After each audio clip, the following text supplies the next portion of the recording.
And so, Your Honor, in conclusion, if I may. You may. Briefly, counsel. Your Honor, this is a really simple case if you follow the contract language. The other side wants you to think about disputed factual issues. But again, the standard is whether there is a genuine issue of material fact.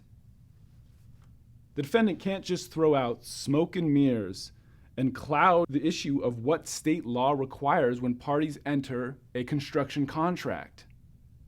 As I showed you in the Ray Contractors case. I heard your argument, and I'm familiar with the case law, Mr. Ellis. I think I've heard all I need to hear. On the motion of the plaintiff, Mr. Medlin, this case clearly presents factual issues that the court cannot resolve at this time. I can't make a finding of breach of contract when it's not clear to me what the contract is, since there were so many alleged modifications by dozens of emails and changes in the field. Plaintiff's summary judgment motion is denied. With respect to the defendant's motion for summary judgment on the recoverability of consequential damages, Mr. Ellis, I will tell you now that I have serious doubts about whether that claim will survive a directed verdict motion next week. I have to deny the defendant's summary judgment motion today, given the issues with the acknowledgement of that portion of a contract. But I would not advise the plaintiff to put many eggs in that basket, especially given the disarray and dubiousness of the documentation of damages that has been presented today. Counsel, please prepare an order denying both motions. Yes, Your Honor. I guess that means that I'll be seeing you both next week. Is there still any chance of settlement here? Off the record, of course. Your Honor, we have indeed put a proposal on the table, and although that proposal has been rejected, we are hopeful the plaintiff will reconsider in light of your ruling. Your Honor, I will certainly speak with my client about that and will keep the clerk apprised. Very well. We are adjourned.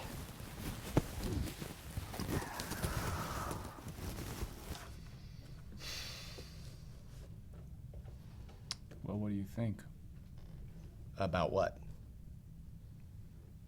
Well, you heard the judge, didn't you? I most certainly did. And it sounds like we get to have a trial next week, which, as I have mentioned, is perfectly okay with me. Yes, but did you hear what the judge said about consequential damages? Yes, and if I understood the ruling, she did not dismiss that claim. So, sounds like those damages are still in play, am I correct? Well then, there you have it. Yes, but... Mr. Ellis, the only buts I want to hear anything about are yours, getting mine, ready for trial. Understand me clearly.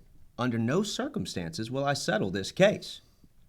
Now I have a plane to catch, so if you'll excuse me, good day.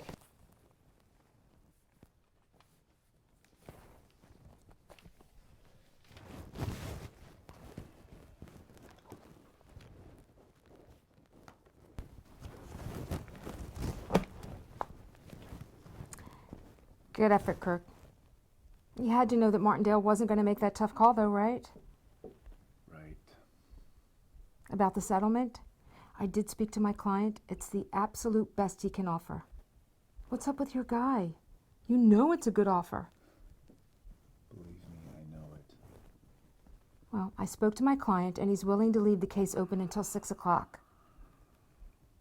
After that, he's going to have to focus all his resources on paying me to try the case. Thanks, but I told you, my guy's